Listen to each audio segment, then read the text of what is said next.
যারা বই মুখস্থ করে ক্লার্কশিপ মেন্স এক্সামে রিপোর্ট রাইটিং করবে ভাবছে, তাদের জন্য এই ভিডিওটা আমি বানাচ্ছি। ঠিক আছে, ভিডিওটা একটু লেন্থি হবে। যদি তুমি একজন সিরিয়াস অ্যাসপিরেন্ট হও তাহলে ট্রাই করবে পুরো ভিডিওটা দেখার, কারণ আমি এখানে টোটাল 10টি পয়েন্টস ডিসকাস করব প্রথম থেকে শেষ পর্যন্ত, এবং যত 10-এর দিকে যাবে ততই যেন পয়েন্টসগুলো খুব বেশি প্রমিনেন্ট হয়ে উঠবে। তো দেখো, এক্সামিনার তোমার লেখার মধ্যে অনলি এই 10টি কোয়ালিটিসই খুঁজবেন।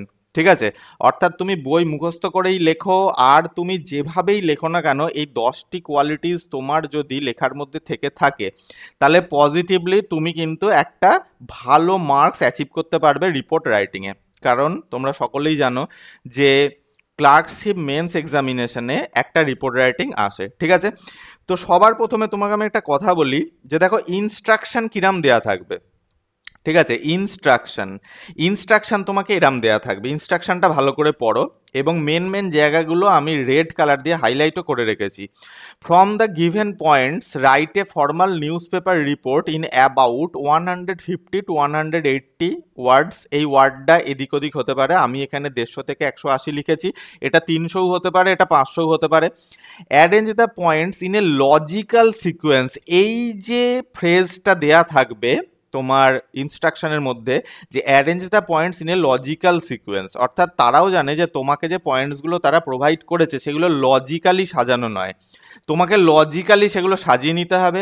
Expand them into meaningful sentences, অর্থাৎ সেই পয়েন্টসগুলো তোমাকে এক্সপ্যান্ড করতে হবে, অর্থাৎ কি বড় মানে বাড়িয়ে লিখতে হবে, এবং শুধু বাড়িয়ে লিখলেই হবে না, যেন একটা মিনিংফুল সেন্টেন্স তৈরি হয়, যা তা লিখে দিয়ে চলে আসলে হবে না, একই কথা রিপিট করলে চলবে না।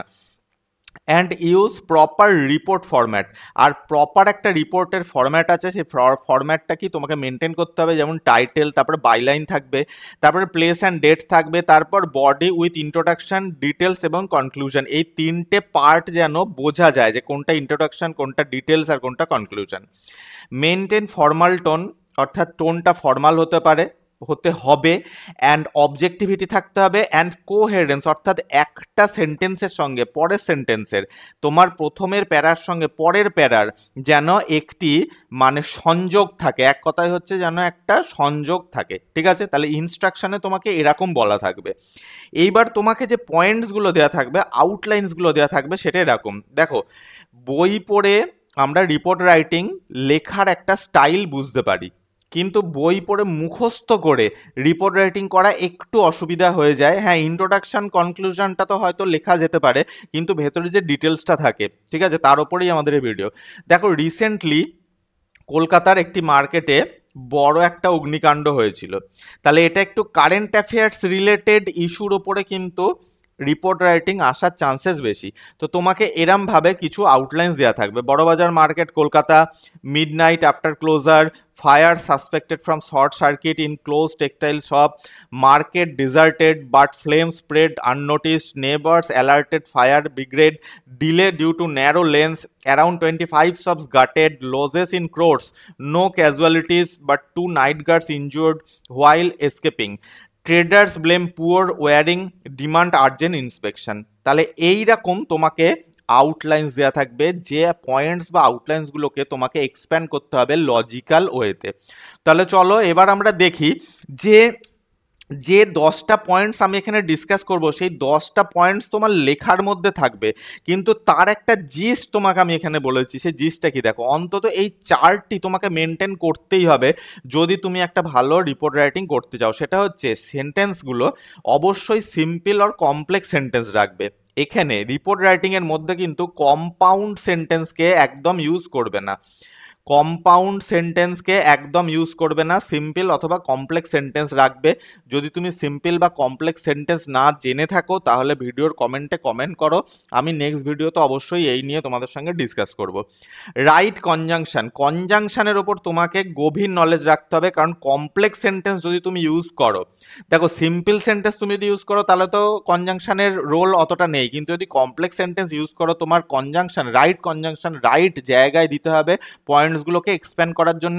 লজিক্যাল ফ্লো থাকতে হবে। এই লজিক্যাল ফ্লো মানে এটা নয় যে যেমন তেমন লজিক্যাল ফ্লো, এই লজিক্যাল ফ্লো মানে কিছু ওয়ার্ডসের ব্যবহার। তাই তো? কিছু ওয়ার্ডসের ব্যবহার, এই ওয়ার্ডস কোনগুলো সেগুলো আমি 10টা পয়েন্টসের মধ্যে ডিসকাস করব, এবং এখানে কোনো পার্সোনাল ভিউ থাকবে না, নো পার্সোনাল ভিউ। ঠিক আমাদের যেমন প্রেসিজ রাইটিং হয় ওরকম কোনো পার্সোনাল ভিউ থাকবে না, অনলি যেটুকু ঘটেছে সেটুকুই তোমাকে রাখতে হবে, অনলি 4টি পয়েন্টস তোমাকে মেনটেন করতে হবে। তাহলে চলো সেই 10টা পয়েন্টস আগে আমরা দেখে নিই। প্রথম point, read the points carefully. খুব ইম্পর্ট্যান্ট একটা পয়েন্ট। অনেকে কি করে, পয়েন্টসগুলো লোকে না ভালো করে মন দিয়ে পড়ে না। তারা ভাবে আচ্ছা এই তো পয়েন্টস, এই পয়েন্টসগুলোকেই তোমাকে বাড়িয়ে বাড়িয়ে লিখতে হবে, কনজাংশন দিয়ে তারা লিখতে আরম্ভ করে দেয়। তারা এটাও বোঝে না যে এটা সিম্পল সেন্টেন্স লিখছি না কমপ্লেক্স সেন্টেন্স লিখছি না কম্পাউন্ড সেন্টেন্স লিখছি। প্রথমে কি করতে হবে না, এক্সামিনারের দেয়া যে পয়েন্টসগুলো সেগুলো মন দিয়ে পড়তে হবে, বুঝতে হবে সেগুলো সিকোয়েন্সিয়ালি কিভাবে সাজানো যেতে পারে। বিগিনিং কোনটা, কতটুকু বিগিনিংয়ের মধ্যে যাচ্ছে, কতটুকু মিডিলের মধ্যে আসছে, এবং এন্ডিং পয়েন্টটা তো এন্ডে দেয়াই থাকবে, কিন্তু বিগিনিং আর মিডিল এই দুটোকে বুঝতে হবে যে কতগুলো পয়েন্টসকে, কতগুলো আউটলাইন্সকে আমি বিগিনিংয়ে রাখবো, কতগুলো আউটলাইন্সকে আমি মিডিলে অর্থাৎ ডিটেলসের মধ্যে রাখবো। তাহলে সবার প্রথমে পয়েন্টসগুলো কেয়ারফুলি পড়ো এবং পড়ে বোঝার চেষ্টা করো, আগে নিজের মাইন্ডের মধ্যে না সেই পয়েন্টসগুলোকে নিয়ে একটু খেলাও। সেকেন্ড পয়েন্ট হচ্ছে ডিসাইড দ্য ফরম্যাট। এটা খুব ইম্পর্টেন্ট, কারণ ফরম্যাটের উপরেই তোমাকে 5 থেকে 10 নম্বর পয়েন্ট, মানে এই ফরম্যাটের উপরেই কিন্তু অ্যালোটেড থাকে। ফরম্যাট যদি ভুলভাল হয়ে যায় তাহলে এই মার্কসটা তোমার এমনিই চলে যাবে। প্রথমে তোমাকে টাইটেল বা হেডিং দিতে হবে, তারপরে বাইলাইন থাকবে। বাইলাইন মানে কি, বাই এ স্টাফ রিপোর্টার, এরকম একটা লিখতে হয়, অথবা বাই XYZ। এখানে কিন্তু কোনো লোকের পার্সোনাল নেম লেখা যায় না। ডেট এবং প্লেস যদি প্রয়োজন হয় এবং প্রয়োজন হবে এটা লেখা উচিত। বডির মধ্যে ইন্ট্রোডাকশন, ডিটেলস এবং কনক্লুশন যেন আলাদা আলাদা করে বোঝা যায়, দরকার হয় তুমি প্যারা চেঞ্জ করতে পারো। তাহলে ফরম্যাটটা তোমাকে ডিসাইড করতে হবে। তার 3 নম্বর পয়েন্ট কি, use the suitable title. Title বড় ম্যাটার করে। টাইটেল অবশ্যই ছোট হতে হবে, এরকম নয় যে তুমি 2 লাইন্সের টাইটেল লিখে দিলে। একটা লাইন্সের টাইটেল লেখো, চেষ্টা করো যে 10 ওয়ার্ডসের মধ্যে যেন টাইটেলটা লেখা হয়ে যায়। 10 ওয়ার্ডস, ম্যাক্সিমাম 10 ওয়ার্ডস, আর প্রেসি হলে ম্যাক্সিমাম 5 ওয়ার্ডস, এটা মাথায় রাখতে হবে। প্রেসি হলে ম্যাক্সিমাম 5 ওয়ার্ডস, আর রিপোর্ট রাইটিং হলে ম্যাক্সিমাম 10 ওয়ার্ডসের মধ্যে তোমাকে টাইটেলটা লিখতে হবে। ফর্মাল হতে হবে, বিষয়বস্তুর সাথে ক্লিয়ার সম্পর্কিত হতে হবে, অর্থাৎ কি যে রিলেটেড তুমি লিখছো সেই রিলেটেড যেন তোমার টাইটেলটা হয়। যেমন দেখো, fire ব্রেকস out in the market area, এর সঙ্গে তুমি লিখতে পারো 2 ইনজিওর্ড, তুমি লিখতে পারো 25 ডেড, এরকম লেখা যেতে পারে। যেমন দেখো, blood donation camp organise by local club, এরকম তোমাকে মানে টাইটেলটা দিতে হবে। নেক্সট হচ্ছে কি, স্টার্ট উইথ ইন্ট্রোডাকশন। ইন্ট্রোডাকশনটা অবশ্যই খুব ইম্পর্টেন্ট। ইন্ট্রোডাকশনটা ডাইরেক্ট সেন্টেন্স দিয়ে তুমি স্টার্ট করবে, যে devastating fire broke out yesterday evening at দিয়ে প্লেস, ঠিক আছে, অ্যাট দিয়ে প্লেস। অর্থাৎ ইন্ট্রোডাকশনের মধ্যে হোয়াট, কি হয়েছিল, হোয়ার অর্থাৎ কোথায় হয়েছিল, হাউ অর্থাৎ কিভাবে হয়েছিল, হোয়েন অর্থাৎ কখন হয়েছিল, ঠিক আছে, এই সমস্ত কিছু তোমাকে ইন্ট্রোডাকশনের মধ্যে কিন্তু কভার করে নিতে হবে। নেক্সট পয়েন্ট হচ্ছে এক্সপ্যান্ড দ্য গিভেন পয়েন্টস, অর্থাৎ তোমাকে যে পয়েন্টগুলো দেওয়া হয়েছে সেই পয়েন্টগুলো তুমি কিভাবে এক্সপ্যান্ড করবে, তাই না, কমপ্লিট সেন্টেন্সে পরিণত করতে হবে। তা সেগুলো কি, প্রপার লিঙ্কিং দরকার। লিঙ্কিং মানে আমি তোমাকে প্রথমেই বললাম যে কনজাংশন, এই কনজাংশনের ইউজটা তোমাকে ঠিকঠাক জানতে হবে। কিছু কনজাংশন আমি তোমাকে পরের পয়েন্টসেই দেখাচ্ছি। কনজাংশনের ইউজ তোমাকে জানতে হবে যদি তুমি কমপ্লেক্স সেন্টেন্সের ইউজ করো, আর যদি তুমি সিম্পল সেন্টেন্সের ইউজ করো। দেখো, পুরোপুরি সিম্পল সেন্টেন্সের ইউজ করা যাবে না, সিম্পল কমপ্লেক্স মিলিয়েই তোমাকে লিখতে হবে একটা রিপোর্ট রাইটিং। 6 নম্বর পয়েন্ট হচ্ছে মেনটেন অবজেক্টিভিটি, অর্থাৎ অবজেক্টিভ ব্যাপারটা কি এখানে। রিপোর্ট কিন্তু ফ্যাকচুয়াল হতে হবে, তোমার ওপিনিয়ন থাকবে না, I think, in my view, ঠিক আছে, এই সমস্ত ওয়ার্ড, এই ধরনের কিছু কথা তুমি কিন্তু লিখবে না। যদি লেখো তাহলে তোমাকে 0 দিয়ে দেবে, 0, তুমি একটা মার্কস ওখান থেকে আনতে পারবে না। Instead stick to the facts, অর্থাৎ ফ্যাক্ট যেটা ঘটেছে সেটার ওপরেই থাকো। যদি কেউ সিগারেট খেয়ে সুস্থ হয়ে গেছে তাহলে তোমাকে লিখতে হবে সিগারেট খেয়ে সুস্থ হয়ে গেছে। Point number 7, use past tense mostly, এটা খুব ইম্পর্টেন্ট। দেখো কোন টেন্স তুমি ইউজ করবে, তাই না, অর্থাৎ একটা রিপোর্ট রাইটিং, রিপোর্ট কোন ঘটনার উপর লেখা হয়, যে ঘটনাটা মানে অলরেডি ঘটে গেছে তাই না? তাহলে সেই ঘটনার উপর রিপোর্ট লিখতে গেলে অবশ্যই সেই ঘটনাটা তোমার কাছে এখন অতীতকাল, তাহলে তোমাকে পাস্ট টেন্স মেনটেন করতে হবে, ঠিক আছে? পাস্ট টেন্স মেনটেন করতে হবে, স্পেশালি অফিসিয়াল প্রোগ্রাম রিপোর্টস এগুলো যদি থাকে তাহলে কিছু কিছু ক্ষেত্রে তুমি প্রেজেন্ট টেন্স ইউজ করতে পারো। অফিসিয়াল তো হয় না, প্রোগ্রামও হয় না, ম্যাক্সিমাম ক্ষেত্রে কোনো ঘটনা বা ইভেন্টস বা অ্যাক্সিডেন্ট ইনসিডেন্টের ওপরেই হয়ে থাকে, তো সেক্ষেত্রে তুমি পাস্ট টেন্স ইউজ করবে। কিন্তু যদি কোনো অফিসিয়াল ম্যাটার থাকে, অফিসিয়াল যদি কোনো রিপোর্ট রাইটিং করতে বলা হয়, ব্লাড ডোনেশন ক্যাম্পের উপর যদি কোনো রিপোর্ট রাইটিং করতে বলা হয়, ঠিক আছে, তাহলে সেক্ষেত্রে তুমি প্রেজেন্ট টেন্সের ইউজ করতে পারো। এটা তোমাকে বুঝতে হবে যেটা কোন ক্যাটাগরির রিপোর্ট, এটা কি পাস্টের নাকি প্রেজেন্টের। নেক্সট পয়েন্ট হচ্ছে এনশিওর লজিক্যাল ফ্লো। এই দেখো এটা খুব ইম্পর্টেন্ট। লজিক্যাল ফ্লো মানে হচ্ছে পয়েন্টসকে কানেক্ট করতে গেলে কিছু কানেক্টরস ব্যবহার করতে হয়, এবং এই ওয়ার্ডগুলো এক্সামিনার খোঁজে। এই ওয়ার্ডগুলো না এক্সামিনার তোমার রাইটিংয়ের মধ্যে খুঁজবে, যেমন moreover, meanwhile, consequently, finally, in conclusion, এই ধরনের কিছু ওয়ার্ড, এই ধরনের কিছু ফ্রেজ এক্সামিনার সবসময় তোমার রাইটিংয়ের মধ্যে খুঁজবে, যেন সেটা লজিক্যাল ফ্লোটা ঠিকঠাক রাখার জন্য। পয়েন্ট নাম্বার 9 কি না, keep language simple and formal. তো এটা তো খুব ইম্পর্টেন্ট ব্যাপার, এটা তোমাকে তো বলার কিছু নেই। দেখো খুব হার্ড, খুব বোমব্যাস্টিক ভোকাবুলারি, খুব বোমব্যাস্টিক ওয়ার্ড ব্যবহার না করাই ভালো, কারণ বোমব্যাস্টিক ওয়ার্ড কখনোই রিপোর্ট রাইটিংয়ে ব্যবহার করা হয় না। কিছু স্টাইলিস্টিক ওয়ার্ড ইনস্টিট তুমি ইউজ করতে পারো, ঠিক আছে?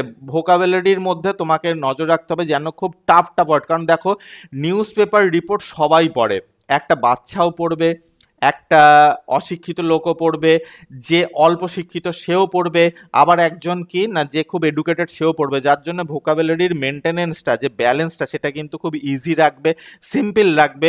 তবে হ্যাঁ, স্টাইলিস্টিক ওয়ার্ড ফ্রেজ তুমি ইউজ করতে পারো, শর্ট থাকবে, ক্রিস্প থাকবে, সেন্টেন্সে ব্যবহার করতে হবে, ঠিক আছে? শর্ট এবং ক্রিপ সেন্টেন্স, সেন্টেন্সগুলোকে কম্পাউন্ড সেন্টেন্স তুমি করবে না। আমি এই কথাটাই বারবার করে বলছি, দেখো যে সেন্টেন্সগুলো আননেসেসারি লেন্থি হয়ে যায় ওগুলোকে কম্পাউন্ড সেন্টেন্স বলে, তো কম্পাউন্ড সেন্টেন্স তুমি করবে না, সিম্পল সেন্টেন্স এবং কমপ্লেক্স সেন্টেন্স রাখার চেষ্টা করবে। 10 নম্বর পয়েন্ট কি, end with a proper conclusion. অবশ্যই কনক্লুশনের মধ্যে একটা প্রপার ফলাফল, পরিণাম বা পরবর্তী কি করণীয় সেগুলো লিখবে। কোনো মন্ত্রী ধরো এলো, এসে সে কিছু অ্যানাউন্সমেন্ট করলো, সে বলল যে ভবিষ্যতে যেন আর এই ধরনের কোনো ঘটনা না ঘটে তার জন্য কমিটি গঠন করা হবে। এখানে আমি একটা এক্সাম্পলও দিয়েছি, দেখো, the authorities have assured strict safety measures to prevent such incidents in future. অর্থাৎ স্ট্রিক্ট সেফটি মেজার্স নেওয়া হবে, ঠিক আছে, অ্যাসিওর করা হবে যেন আর ভবিষ্যতে এই ধরনের কোনো ইনসিডেন্ট না ঘটে। তাহলে এই ধরনের কিছু তোমাকে কনক্লুশন লিখতেই হবে। তাহলে এই 10 পয়েন্টস তুমি যদি মেনটেন করো, এবং প্রথমে যে 4টে পয়েন্টস আমি তোমাকে দেখালাম সেই 4টে পয়েন্টস তুমি যদি ঠিকঠাক মতো মেনটেন করে যদি একটা রিপোর্ট রাইটিং করে আসো, তাহলে পজিটিভলি তুমি কিন্তু খুব ভালো মার্কস পাবে। তাহলে গাইজ, যদি তোমাদের ক্লার্কশিপ এক্সামিনেশনের উপরে, প্রেসির ওপরে, ট্রান্সলেশনের ওপরেও যদি ভিডিওর গাইডলাইন দরকার হয়ে থাকে, তাহলে ভিডিওর কমেন্টসে গিয়ে তোমরা কমেন্ট করতে পারো, আমি অবশ্যই বানিয়ে দেবো। থ্যাঙ্কস ফর ওয়াচিং, দেখা হচ্ছে নেক্সট ভিডিওতে নতুন টপিকের সাথে।